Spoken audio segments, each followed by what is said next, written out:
would be to take away some of the opportunity you have to see some of the other things, but I'll try to make it as brief as I can.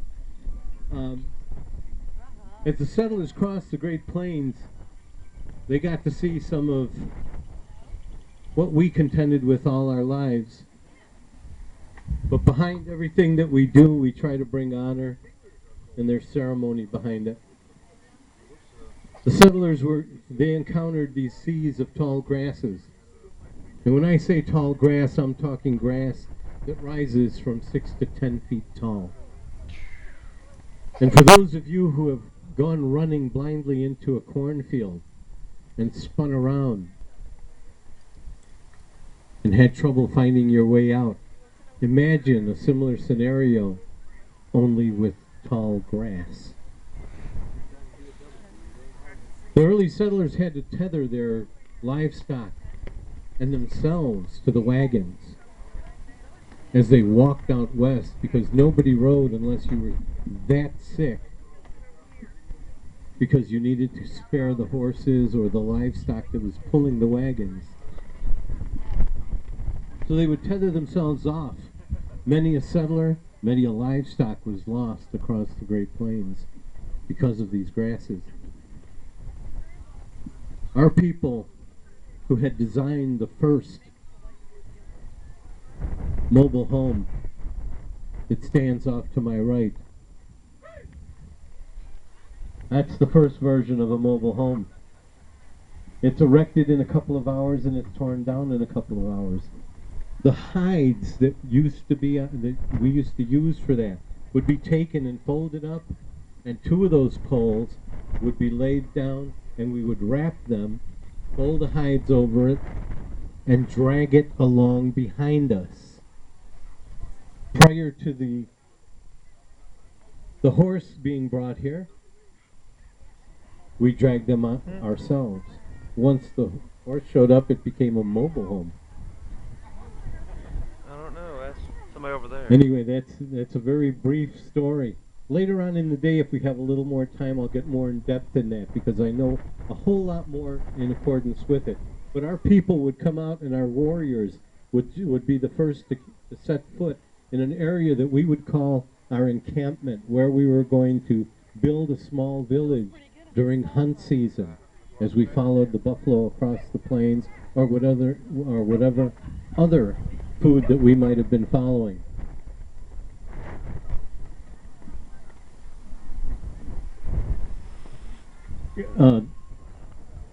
I'm sorry, but the dog has distracted me a little bit, because we can't have him enter into the circle at all.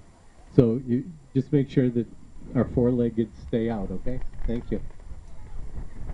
But anyway, our warriors would go out there and they would begin to pray that we would have a good hunt, that we would have a good village, that this would be a safe place that we might hunt from and have our families be for that 6-8 year, whatever time we were going to spend there. So our dancers, our warriors would come out and they would begin to do a ceremony, and the ceremonial dance became the grass dance. They began to dance because all things are related. The grass is part of our extended family. It's part of your extended family. Those trees out there are too. All living things survive off the main body, water. Without it, there's no life. Water was God's gift to mankind and all of his creations. So when you think about it, we all live.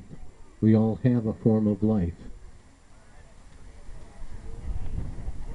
They would come out and they would not tear the grass from the ground. They would make an offering and a prayer that they might take some of that grass, strap it to themselves. Where you see yarn and ribbon is where that grass used to be tied to.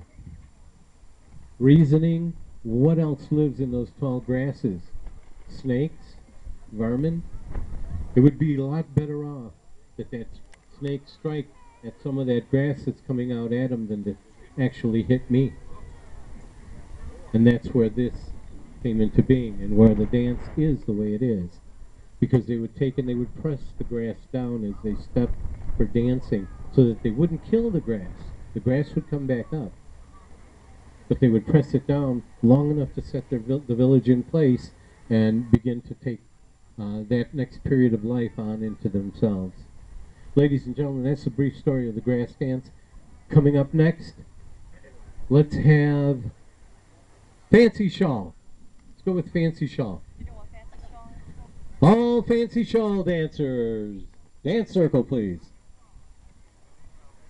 All our shawl dancers.